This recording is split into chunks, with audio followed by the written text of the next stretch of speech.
TCS software limited ने application मंगाई है फॉर इशुइंग 20,000 इक्विटी शेयर्स और शेयर की फेस वैल्यू है ₹10 ईच। इनको पार पे इशू किया है और कंपनी सारा पैसा एप्लीकेशन पे ही ले रही है। कंपनी का इशू फुली सब्सक्राइब्ड हो गया, यानी कंपनी के पास 20,000 एप्लीकेशंस ही आई हैं। अब आपसे कहा गया है कि जर्नल एंट्रीज पास करिए for the above transaction and balance sheet of the company बनाकर दिखाइए related to the above information. तो बच्चों, एंट्रीज बनाते समय सबसे ऊपर पहले कंपनी का नाम डाल दीजिए, TCS सॉफ्टवेयर लिमिटेड। ठीक है बच्चों। फिर जो आप पहली एंट्री बनाएंगे यहाँ पर वो एप्लीकेशन मनी रिसीव करने की बनाएंगे। एप्लीकेशन में पहले पैसा रिसीव किया जाता है, देन उसको कैपिटल में ट्रांसफर किया जाता है। इस बात को हमेशा याद रखिएगा। तो बैंक अकाउंट डेबिट हो जाएगा और equity share application and allotment account, याद रखना बच्चों, सारा पैसा इकट्ठा लेते हैं तो आपको application and allotment account combined ये खोलना होता है, इसे क्रेडिट करना है। पैसा मिल रहा था इसलिए बैंक डेबिट हुआ, बैंक बढ़ा है इसलिए डेबिट हुआ।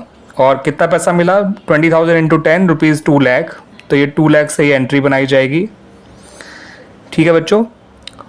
और दूसरी एंट्री इस पैसे को कैपिटल में ट्रांसफ़र करने की बनाई जाएगी। तो जब ये पैसा कैपिटल में ट्रांसफ़र किया जाएगा तो equity share application and allotment account तो डेबिट हो जाएगा और equity share capital account credit हो जाएगा विद ₹2 लाख।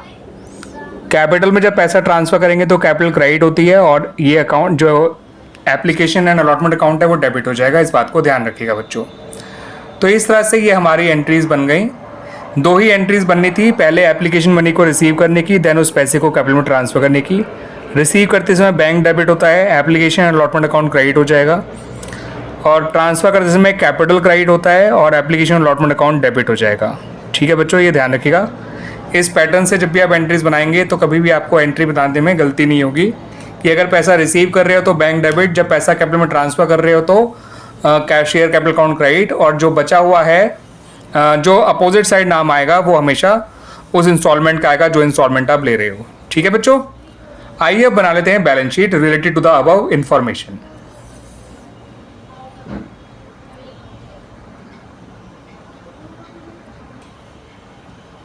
तो बच्चों, बैलेंस शीट से पहले आप जो है नोट्स टू अकाउंट देख लीजिए। नोट्स टू अकाउंट बनाने के बाद ही आपको बैलेंस शीट बनानी चाहिए। तो जब नोट्स टू अकाउंट बनाएंगे तो नोट नंबर 1 डाल के शेयर कैपिटल लिखेंगे। शेयर कैपिटल के नीचे पहले आपको ऑथराइज कैपिटल लिखना होता है, फिर इशूड और देन सब्सक्राइब कैपिटल। और फिलहाल क्वेश्चन में आपको ऑथराइज कैपिटल बता नहीं रखी है कंपनी की, तो आप इस कॉलम को खाली छोड़ दीजिएगा। ठीक है बच्चों, इस तरह से छोड़ेगा, नंबर वाइज खाली छोड़ेगा, बाकी पूरा लिखिए कि इतने इक्विटी शेयर्स ऑफ ₹10 ईच। अब जो अमाउंट वाला कॉलम है उसको आप ऐसे छोड़ दीजिए खाली, क्योंकि आप अमाउंट तब तक नहीं भर सकते जब तक आपको नंबर्स ना पता हो। नंबर फिलहाल पे आपको नहीं पता है। इशूड कैपिटल में लिखिएगा 20,000, क्योंकि आपको पता है 20,000 इक्विटी शेयर इशू किए हैं कंपनी ने ऑफ ₹10 ईच। ये आ जाएगा ₹2 लाख। ठीक है। सब्सक्राइब कैपिटल के अंदर आपको लिखना है subscribe and fully paid up capital. क्यों? क्योंकि कंपनी का जो इशू है वो फुली सब्सक्राइब भी हो गया है, कंपनी ने पूरा पैसा मांग भी लिया है और पूरा पैसा कंपनी को मिल भी गया है। तो सब्सक्राइब कैपिटल में आप लिखेंगे 20,000 इक्विटी शेयर्स और सब्सक्राइब एंड फुली पेड में लिखेंगे subscribe but not fully paid का तो कोई सवाल ही नहीं होता, सारा पैसा हमने मांग भी लिया है और मिल भी गया है। तो subscribe but not fully paid तो यहाँ आ ही नहीं सकता। 20,000 इक्विटी शेयर्स ऑफ ₹10 ईच। ठीक है बच्चों, ये आ जाएगा 2 लाख और ये 2 लाख जो है बैलेंस शीट में जाएगा, जिसे हम शेयर कैपिटल के सामने लिखेंगे इन द बैलेंस शीट। अब यहाँ पर क्योंकि हमसे सिर्फ शेयर कैपिटल नहीं मांगा, पूरी बैलेंस शीट मांगी है, तो उसके अलावा यहाँ पर आपको जो नोट्स टू अकाउंट में सेकंड नोट बनाना है वो कैश एंड कैश इक्विवेलेंट के लिए बनाना है। ये इक्विवेलेंट्स लिखा है बच्चों, ध्यान रखिएगा। कैश एंड कैश इक्विवेलेंट के अंदर आपको लिखना है कैश एट बैंक, और इसमें कितना पैसा आएगा? पूरा 2 लाख ही आएगा, को जितना पैसा कंपनी ने रिसीव किया है। ठीक है बच्चों। अब देखिए बच्चों बैलेंस शीट कैसे बनाई जाएगी इस क्वेश्चन की। तो बैलेंस शीट के पर्टिकुलर वाले साइड में आपको पहले लिखना है इक्विटी एंड लायबिलिटीज, और इक्विटी एंड लायबिलिटीज के नीचे लिखना है शेयर होल्डर फंड, पूरा पूरा लिखिएगा। उसके नीचे लिखिएगा शेयर कैपिटल, पूरा पूरा नाम लिखिएगा। नोट नंबर 1 लिखिएगा और 2 लाख लिख दीजिएगा, और यहाँ पे लिखिएगा टोटल 2 लाख। फिर आप नंबर 2 पे लिखेंगे एसेट्स, ठीक है बच्चों, मतलब आपका इक्विटी एंड लायबिलिटी वाला पार्ट में तो इतना लिखेंगे। फिर आप एसेट वाले पार्ट पे आ जाएंगे। एसेट वाले पार्ट के अंदर आप लिखेंगे करंट एसेट, और करंट एसेट के अंदर लिखेंगे कैश एंड कैश इक्विवेलेंट्स, क्योंकि जो बैंक बैलेंस होता है वो कैश एंड कैश इक्विवेलेंट के अंदर ही शो किया जाता है, ठीक है बच्चों। और कैश एंड कैश इक्विवेलेंट जो है वो करंट एसेट का एक सब हेड है। तो हेड है करंट एसेट, सब हेड है कैश एंड कैश इक्विवेलेंट्स। यहाँ पे नंबर 2 डाल दीजिए, और यहाँ पे भी 2 लाख लिख दीजिए, और यहाँ पे टोटल लिख दीजिएगा 2 लाख। इस तरह से आपका ये बैलेंस शीट बन जाएगी बच्चों।